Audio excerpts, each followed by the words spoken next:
प्यारे भाइयों और बहनों, विशेषकर आईसीआईसीआई बैंक के पूरे भारत के वर्तमान कस्टमर्स, चाहे किसी भी रूप में हो, और वो मेरे प्यारे भाइयों और बहनों जो आईसीआईसीआई बैंक में खाता खोलने की सोच रहे हैं, दोनों को ये वीडियो मेरा समर्पित है। मात्र 5-7 मिनट का समय निकाल के मेरा वीडियो अवश्य सुनिएगा, आपके लिए बहुत बहुत आवश्यक है।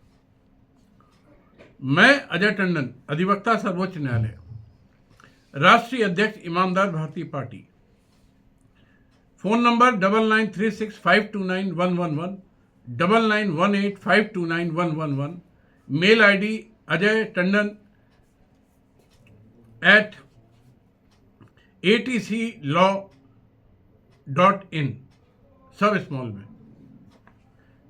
ये इसलिए मैंने बताया कि अगर किसी को हमसे वार्ता भी करनी हो तो वो वार्ता कर सकता है। साथियों, इस वीडियो में मैं आपको पूर्ण तरीके से प्रमाणित हो चुके आईसीआईसीआई बैंक माल रोड शाखा और न्योडा शाखा का बहुत गंभीर भ्रष्टाचार, डकैती, छल कपट, फर्जीवाड़ा, लूट खसोट,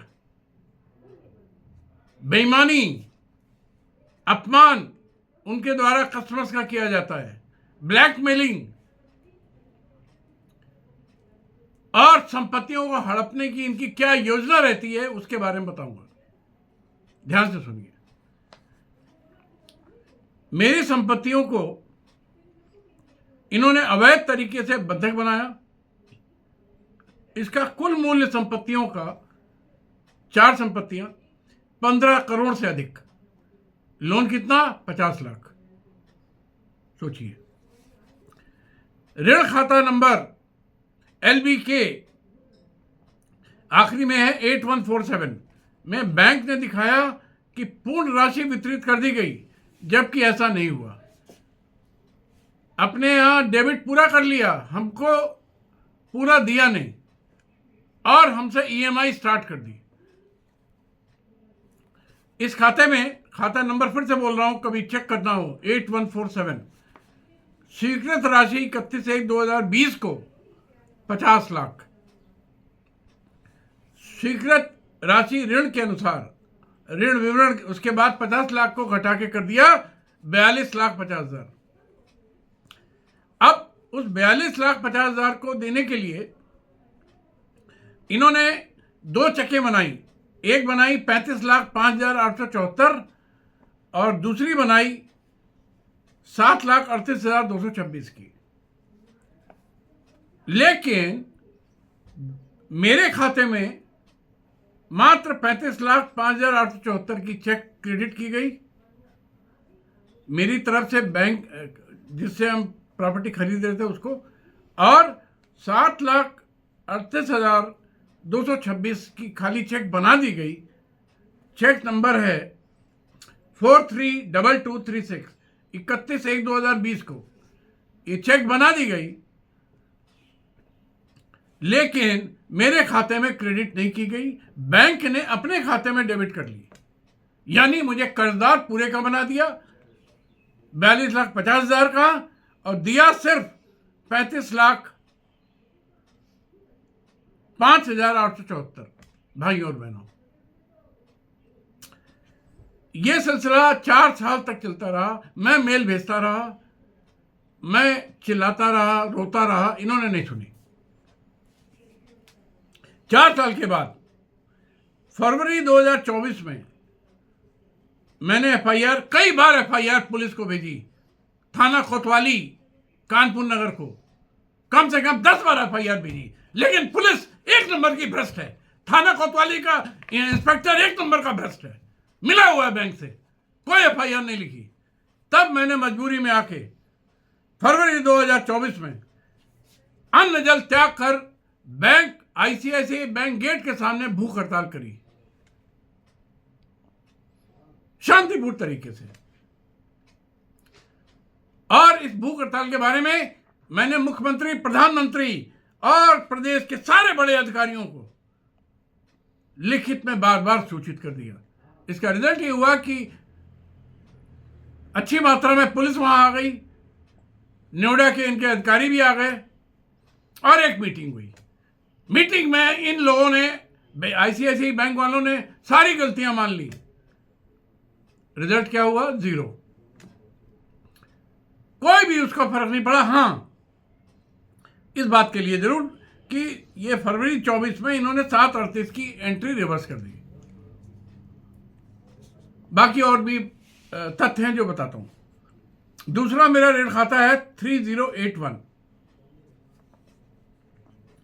इसमें एक प्रॉपर्टी का है।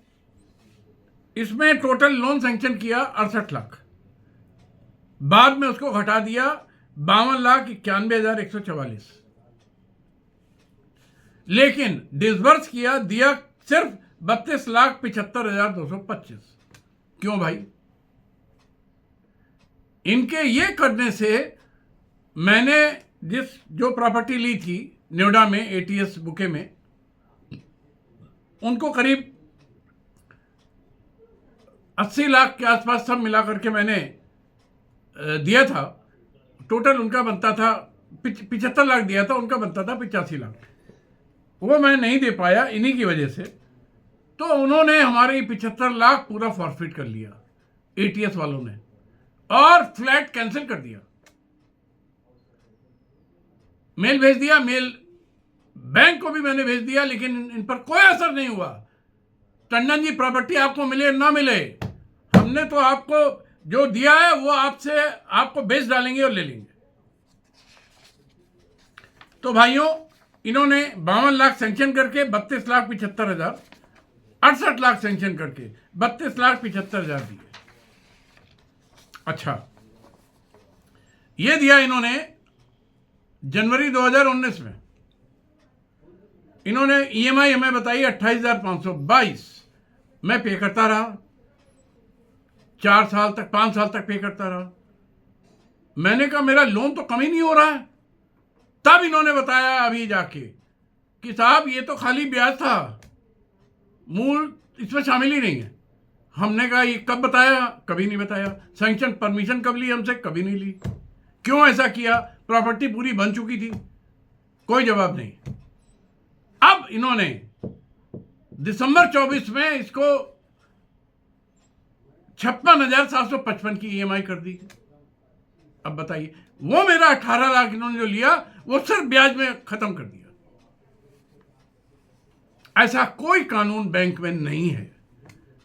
मैंने आरबीआई को कंप्लेंट भेजी, इनके चेयरमैन को भेजी, सारे डायरेक्टर को भेजी, लेकिन सब के सब बेईमान है। कम से कम मेरा इस पूरे प्रकरण में 1 करोड़ रुपए का नुकसान हुआ है।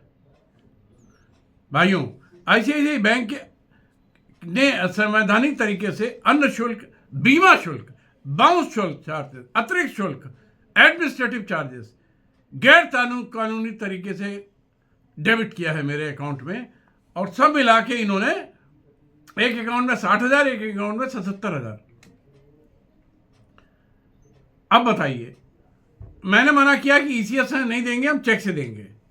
बार बार चिट्ठी लिखी, हमने इनको चेक से पेमेंट किया, एक भी चेक मेरी बाउंस नहीं हुई। फिर भी बाउंस चार्जेस, वो भी 1 लाख से ऊपर।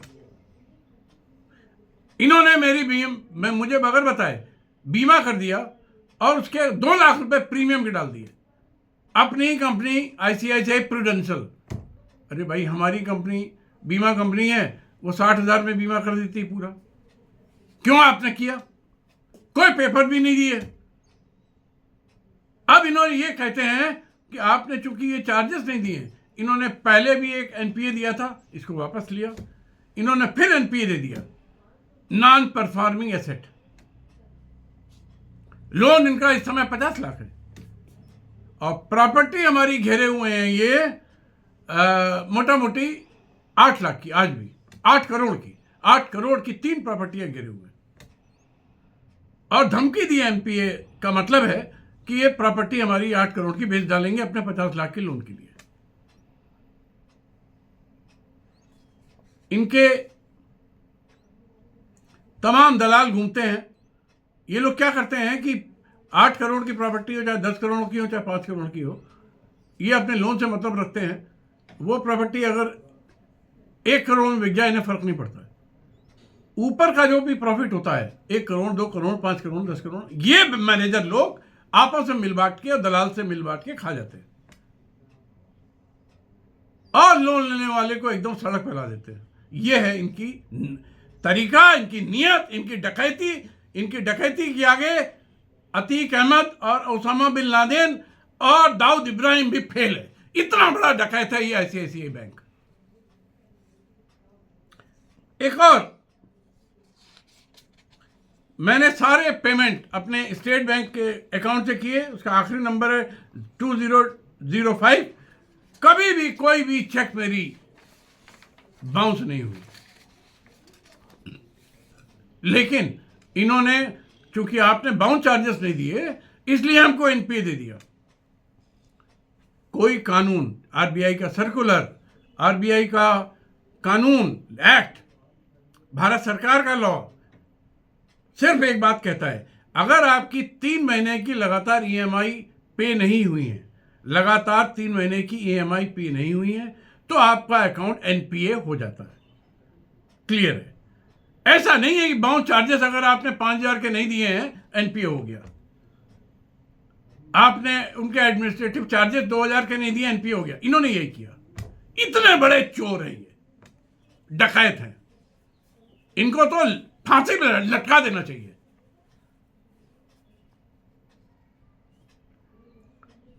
मैंने इनसे टोटल 1,75,00,000 का मुआवजा भी मांगा है और वो मैं लेके ही रहूंगा। और जितने इन्होंने कांड किए हैं, ये आईपीसी की धारा 420, 467, 468, 471, 120B, फिर बोलता हूं 420, 467, 468, 471, 120B और 34 के अधीन संज्ञेय हैं, कॉग्निजेबल हैं, आजीवन कारावास के भागी हैं सब के सब। इसमें 2 आदमी मेन हैं, विवेक मालवीय, 1 नंबर का चोर मैनेजर, और एक महिला गुंजन देवी, 1 नंबर की बेईमान। ये 2 लोग तो पक्की तरीके से है, बाकी सारे डायरेक्टर हैं। भाइयों और बहनों, मैं आपको और बताता हूं, ये पब्लिक लिमिटेड कंपनी है, इनके लिस्टेड कंपनी है, इसमें पैसा पूरे भारत की जनता का लगा है। अब जनता के पैसे को लुटाते कैसे हैं, ये देखिए। इन्होंने 5 साल पहले वीडियोकॉन नाम की कंपनी को 3250 करोड़ का फर्जी लोन दिया। इसकी चेयरपर्सन थी चंदा कोचर, और जिसको लोन दिया उसमें इनका पति चंदा कोचर का दीपक कोचर पार्टनर था। लोन दिया 64 करोड़ रुपए, वो लोन पलट के आ गया रिश्वत के रूप में, जो कि आईसीआईसीआई के चंदा कोचर के अलावा सारे डायरेक्टर्स ने मिलकर खाया। इतने बड़े ये देशद्रोही हैं। इसके अलावा एक और कंपनी एबीजी शिपयार्ड गुजरात की 7,000 करोड़ रुपए का लोन दिया और डुबा दिया, और उसके बदले भी कम से कम इन्होंने 500 करोड़ रुपए की रिश्वत खाई। इसके अलावा महाराष्ट्र की राज्य सरकार ने इनके ऊपर 100 करोड़ की चोरी का, जीएसटी चोरी का नोटिस जारी किया है। ये सरकारी चोर भी है, ये जनता के चोर भी हैं, ये हर व्यक्ति के चोर हैं, ये देशद्रोही हैं। इनको आईसीआईसीआई बैंक का लाइसेंस तुरंत कैंसिल होना चाहिए और इनको देश में काम करने की अनुमति नहीं होनी चाहिए।